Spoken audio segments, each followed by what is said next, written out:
You know, what I would say to that is that I've created a significant amount of damage in my personal life, and I need to work. But focusing politically, though, they want you to resign from political office. And I need to work very hard to regain the trust and the respect of my fellow Londoners, and I'm prepared to do exactly that. Okay, hold on. Moving forward, we will take questions from the media. We will take one question, we'll do it by hand, and then we will take one follow-up.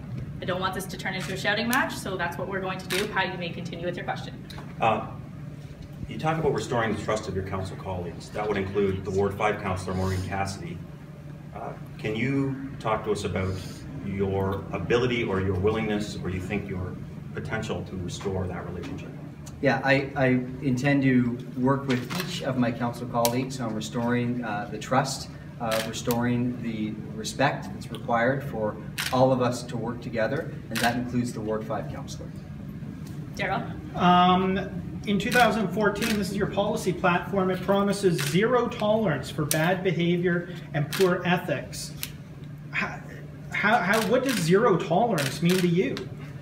You know, I think I've been very clear with what it means to me. I've created a grave error in judgment. I have been open, I have been honest with the community, and I'm now looking for an opportunity to restore the trust with this community. You called on Joe Fontana to resign when he was facing a scandal. You're facing a scandal now where you've been found guilty by the Integrity Commissioner.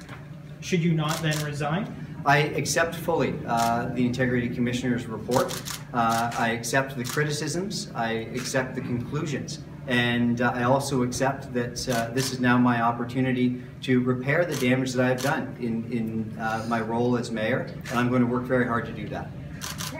Exactly how are you going to restore trust? Because so many people will sit and watch and be critical of you as you're in council, as you're voting on things. How do you intend to restore the public's trust and your colleagues' trust?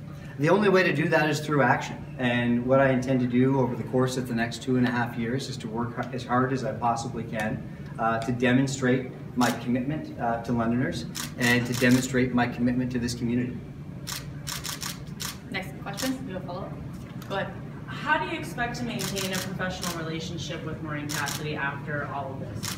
I think that that's a responsibility that I need to take on. I think that it's very important that with each of my council colleagues I have a respectful working relationship, and I intend to do exactly that.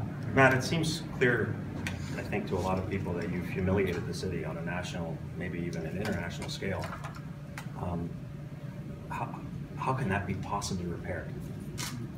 You're going to need to give me the next 2.5 years to do that. This isn't something that's going to happen overnight. I need to work very hard, first with my council colleagues, with members of the community, and demonstrate through my actions that we can move forward from this, that we can continue to focus on our strategic plan, and we can continue to build a better city for our community.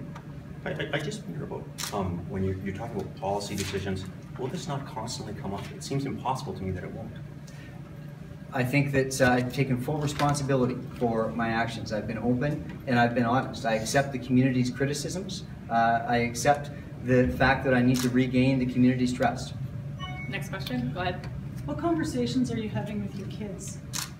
That's a very personal question. I'm very focused on my family right now, and I'm going to continue to just maintain that as a personal matter. What kind of financial records can you give to us to show us that this wasn't happening on taxpayers' dime? All of my financial records are posted on the website. You're welcome to review them, as is any member of the community. Last question. Go ahead. Specifically, with your dealings with Maureen Cassidy, there will always be questions about what decisions are being made that aren't influenced by your relationship. And we talk about the FCM appointment.